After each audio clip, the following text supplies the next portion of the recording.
Vertex form of a quadratic equation is a times x minus h squared plus k, where hk is your vertex.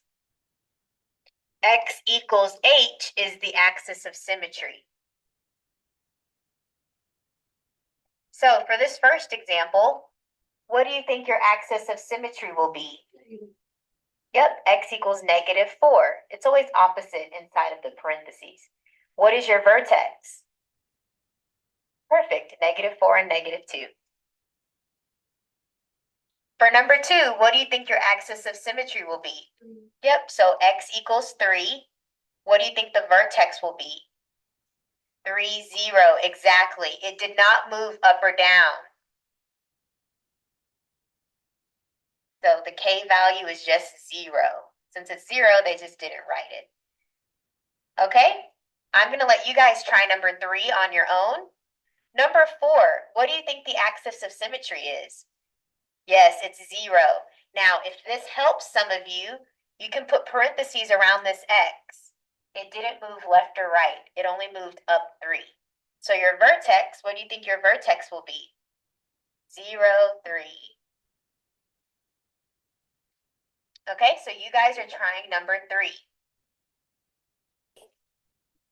My vertex is -3, -5. My axis of symmetry is -3. So I'm going to go ahead and graph that. -3, -5 is right here. That's my vertex. Now, is my parabola going to face up or will it face down? How do you know it's going to face up? Yep. There's no negative sign in the front. So I know it's going to face up because we don't have a negative in the front. So it's going to look like this right here. It's going to be facing up. Now, guys, this is how you're going to graph it. You're going to go up 1 on both sides. Then you're going to go up 3 and then up 5. That's the pattern. 1, 3, 5. The pattern is 1, 3, 5 every time. If your A value is 1, you can imagine a 1 right here. When your A value is 1, the pattern is 1, 3, 5. Okay, what's the domain? Yep, it goes forever left and forever to the right. So it's all real numbers. You can also write it like this. What is our range? Where's the very bottom? -5, and it goes up from there. So the bottom is at -5 and it goes to infinity. You can also write it like this. All your y values are greater than or equal to -5. Everything is above this line at -5. This is interval notation. This is inequality notation. Okay, let's try another one. Go ahead and graph this one on your board. All right, look up from your board and see if you got this one correct. Your axis of symmetry is x equals 1. Your vertex is 1, 2. So if you plot your vertex, is right here. Remember, our pattern is 1, go up 3, and then go up 5.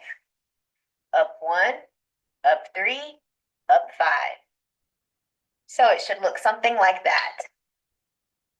Your domain will always be the same for these quadratics. It's all real numbers. And your range, it goes from 2 to infinity. Or, this is interval form. Show me on your boards how you would write it in inequality form. Everyone show me on your boards. Good. Good, exactly.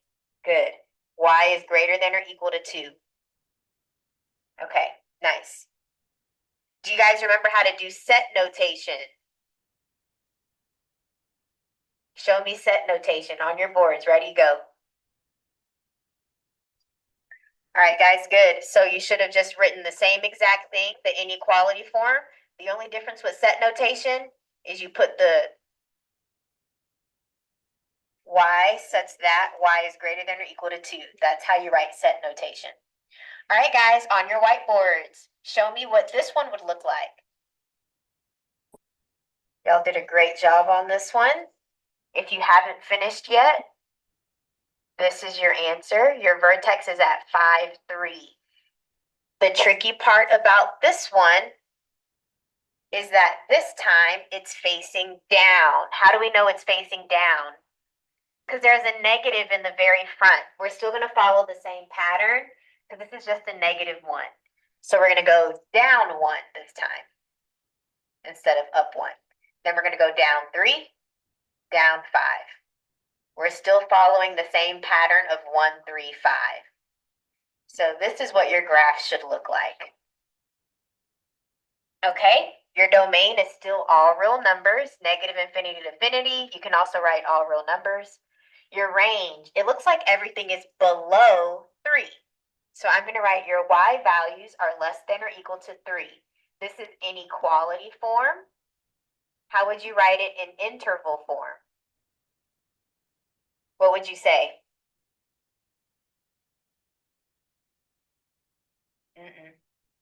You start on the bottom. There we go. Negative infinity to 3, and 3 has the bracket. That's how you would write it in interval form. Okay, now let's do a challenge one. Let's see, let's do this one. Okay, we're doing this one first. We skipped this one. Okay, so guys, we can answer these questions. What's my axis of symmetry? 1. What's my vertex? Good. What's my domain? All real numbers. This is facing up, so I already can tell my range will be 0 to infinity because there's nothing out here. Plus 0, it goes from 0 to infinity. Okay, let's graph this. My vertex is at 1, 0, and it's going to face up. Okay, that's how I know my range is from 0 to infinity. Okay, now, normally, don't write this down. Normally, you go up 1, up 3, up 5, right? You go up 1, 3, and 5. However, this time, my A value is 3. So what we're going to do is multiply this 1 by 3, this 3 by 3, and this 5 by 3. What's 1 times 3? 3. What's 3 times 3? 5 times 3? 15. So guys, these are the increments by which I'm going to move up by, okay? So I'm not going to do 1, 3, 5. I'm going to go up 3. Then I'm going to go up 9. That'll be way up here somewhere. And then I would go up 15 from that point, okay? So we stretched. This is a vertical stretch. I got nice and tall because the 3 made it a vertical stretch. If I talked about the transformations, this is a vertical stretch by 3. And then it went right 1. Those are my transformations. Okay, now let's try the next one. Let's talk about the transformations. What does the negative in the very front do? Yes, it'll face down. We call this a reflection. So it reflects over the x-axis. That's what the negative does. What about this 2? Yes, it's a vertical stretch by 2. What's my next transformation? Left 3 and then up 1. Left 3, up 1. Those are all of my transformations. We have our transformations. Let's go ahead and plot the vertex. So my vertex, it went left 3 and up 1. So I'm right here. I'm going to face down. Normally, I go down 1, then 3, then 5, correct? That's what I normally do. I do 1, 3, and 5. What am I going to multiply by now? Yes, so let's multiply this by a 2, multiply this by 2, and multiply this by 2. Uh-oh. It's already facing down. Good question. The negative, we're already facing down, so we're going to multiply this by 2. Okay, so 1 times 2 is 2. 3 times 2 is 6. 5 times 2 is 10. So those are the new increments that I'm going to move by. So I'm going to erase these dots, these points, and I'm going to do the correct ones. First, I'm going to move by 2. I'm going to go down 2 since we're negative, and I'm going to go down 6. And then I would go down 10. So I'm going to be way down here somewhere. That's what my graph looks like.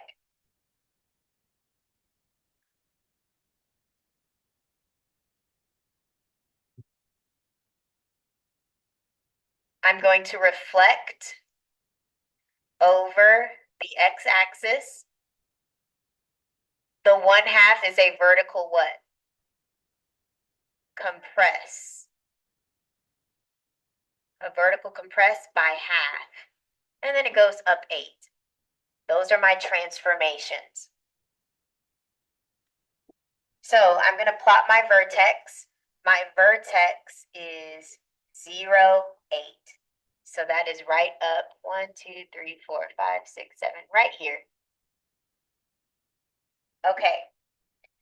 Normally, guys, I go by 1, 3, and 5, correct? Okay. However, what am I multiplying by? A half. What's half of 1? Yep, 0.5. What's half of 3? 1.5 multiplied by a half. What do we get? 2.5. Okay, so that's how we're going to move this time. And we're going to go down, right? Because it's a negative. Technically, we're multiplying by negative 1/2. So we're going to be facing down, guys. We're going to be going down. So from this point, I'm going to just go down a half. You guys see that? I didn't go down a full box. I just went down half. I'm going down a half. Now I'm going to go down 1.5. So that would be, this is 1, and then half would be right here. So right there. Then I'm going to go down 2.5. So that's 1, 2.5 right there. So it's going to be right here.